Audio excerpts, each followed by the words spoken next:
What I have here is some custom frames and arrows made by Ashley Philbrick and Adam Kirby. They spent about 6 months R&D trying to get the design just perfect. So they shipped them out to me. I'm going to install these in the cabinet, give them a really good round in, and just see if these are ready for distribution to the community. These things are beautiful. Um, I did an unboxing video. I kind of shot all of this out of order, so I guess I'll show that now. Here you go.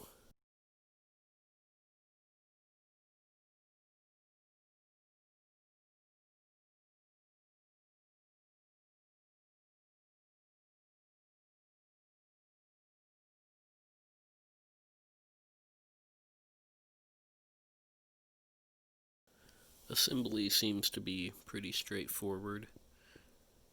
Oval peg goes in an oval hole. Should probably screw that down before you do that though, because now you can't access the screw hole. And that locks in right there. And then your sensor goes there, and then the top. No more L brackets, no more corner brackets, no more nothing. Okay, I've already done this to 3 arrows, but I decided I should re-record so that I would be able to explain it all to you better and just do this a lot more smoothly. So obviously, first thing you're going to have to do is take out your old arrows. I suggest having a bag specifically for your old screws. And don't throw these away, some people want those.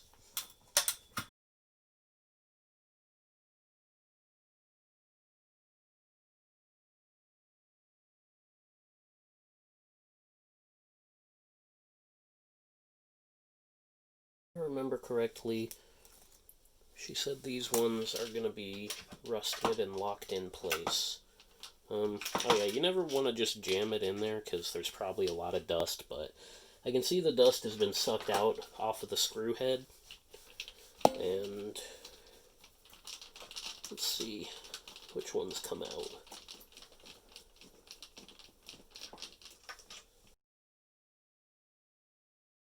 Well, here's where we get into the titanium drill bits.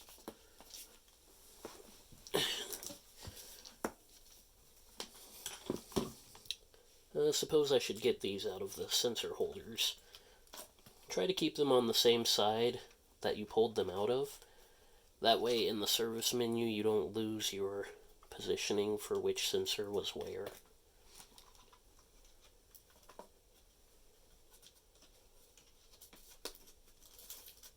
Okay. Now you're going to want to drill straight down into the hole.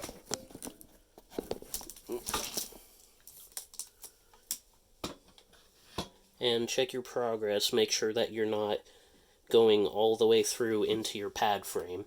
These screws do have a spacer and a washer in front of them, so you can kind of feel and tell when you've broken through the screw and you're just spinning that washer.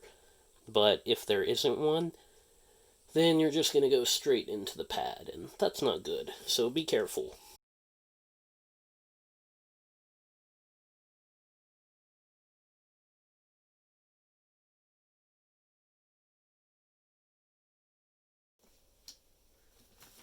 Okay, well that sucked, but finally got all of them out.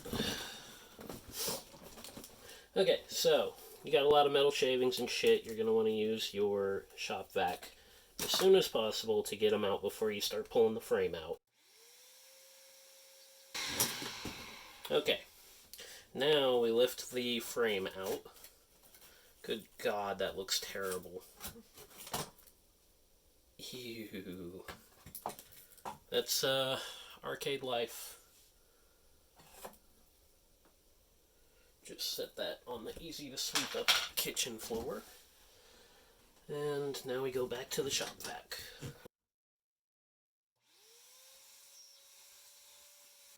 Okay, so now I'm using these amazing pliers that were recommended to me by a couple people. PZ59 is the model, Japanese engineer pliers. These things are amazing. See them nice little teeth right there? Yeah. Just grab onto those little remainders of the screw.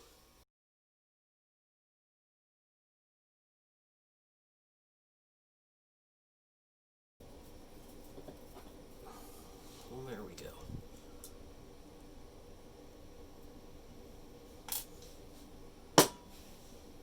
Did notice some more paint chips. Okay, now we're going to take our little corner pieces to the frame. We're just going to set them at each of the corners.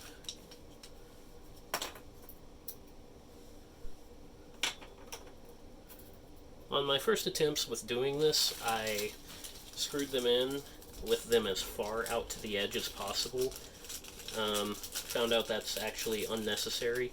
You don't have to have them all the way out to the edge, just nearly out to the edge. Otherwise, your arrow might be a little bit wide. Well, the hole spacing might not be out wide enough, is what I mean.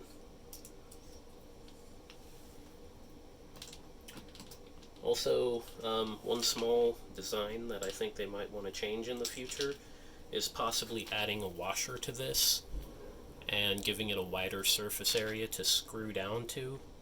I mean, it's not necessary, but for ultra long term, it might be something to consider. These do have pretty damn good grip for having such a small surface area to screw down to.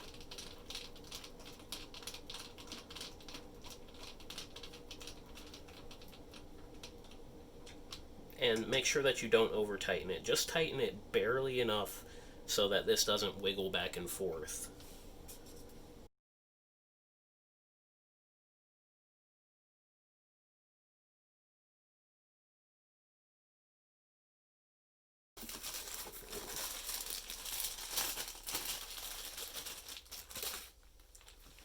Now these ones, unlike the other parts that are casted, these are 3D printed.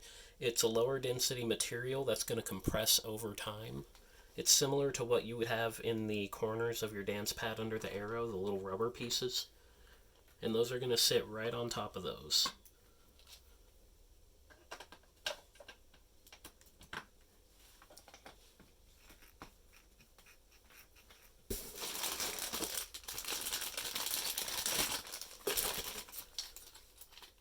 And now we got these suckers.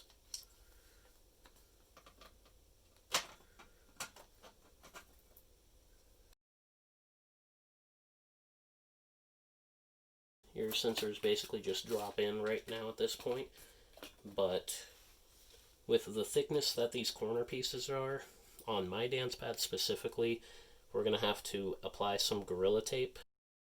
We're going to need 4 layers of it, so I'm going to make some pieces to fill in there.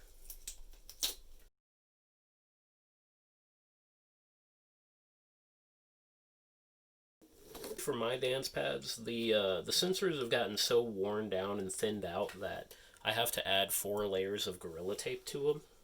So I just made these nice little fold over pieces, and I'm going to stuff them into the channels under the sensors.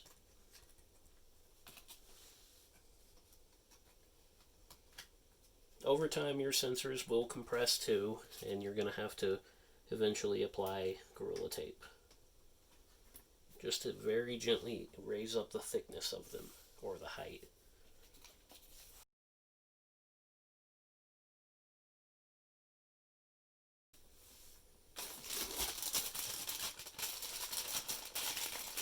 Okay, now we can move on to these pieces. Now, these little sensor covers that replace your old L brackets are really nice because they have these notches in them. They stick out a fair amount to create pressure points on your sensor.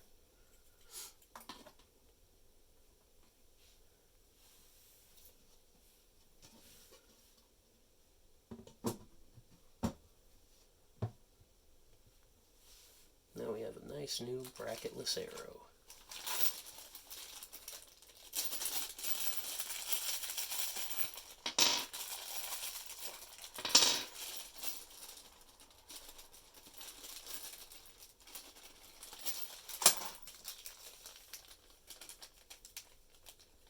what you have here are sets of O-rings. You're going to want to use these around the shaft of the screw before you put it into the arrow, because this is going to come into direct contact with the arrow and prevent a loud clacking sound every time that you step. You probably noticed this if you played on bracketless pump arrows before. See, just like that. I'm also going to take the time to turn on the machine at this point so that we can verify the sensor isn't stuck and that it's actually working.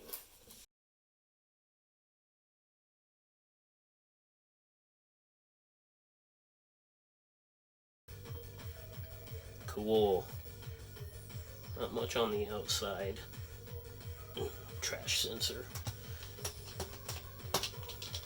You want to tighten them down probably until you feel resistance and then do 1/4 turn. That's what I do generally for things like this. Naturally over-tightening plastic components can destroy the thread, so be careful with that. It does have a metal retainer in it, but again, don't over-tighten anything. Okay, cool. God, that is so nice looking.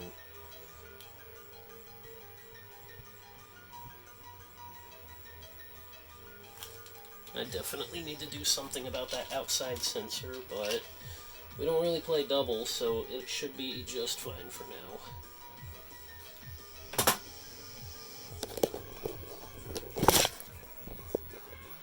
Beautiful.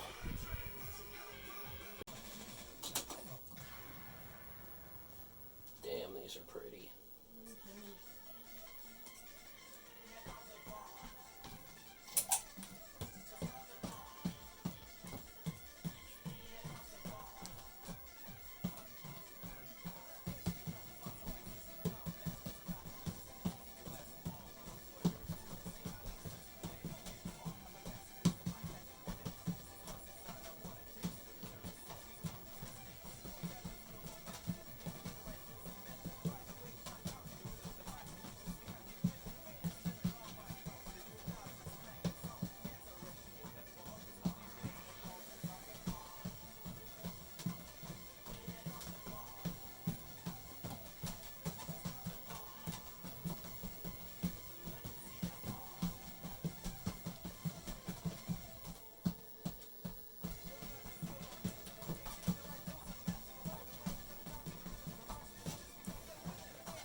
Terrible.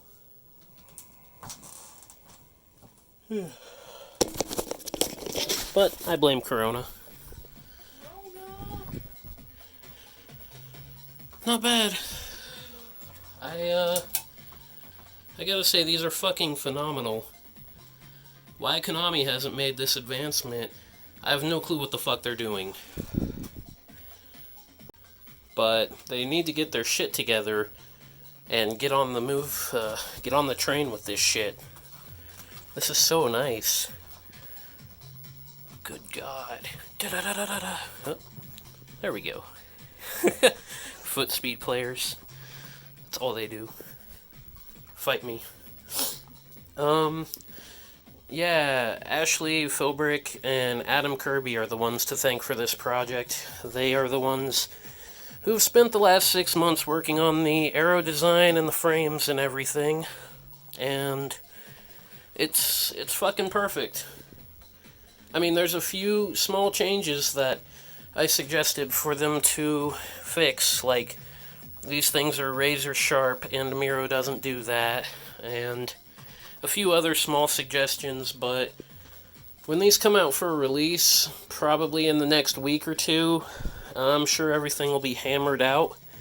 and you won't have to worry about half the problems I did. You gotta remember, these are prototype sets, so some of the stuff I had to do, like the thickness of the Gorilla Tape or other things, you might not have to do any of that. Maybe they'll have some all-in-one solution for everything, but for now, I gotta give these a solid 9 out of 10. Yeah. Fuck, that's... I don't know, man. This is pretty damn close to perfect. Maybe I should give it a 10. I don't know. Try them out for yourself. See how good they are. But they're beautiful. They're beautiful. They play well. I'm using 20-year-old sensors, and half of these arrows don't even have all of the sensors. Like, hell, this one up here, this only has 2 sensors in it. But they're amazing. Seriously. Go use your fucking COVID tax relief shit or your tax return. I don't care. Just go get a set of these. It's a game changer.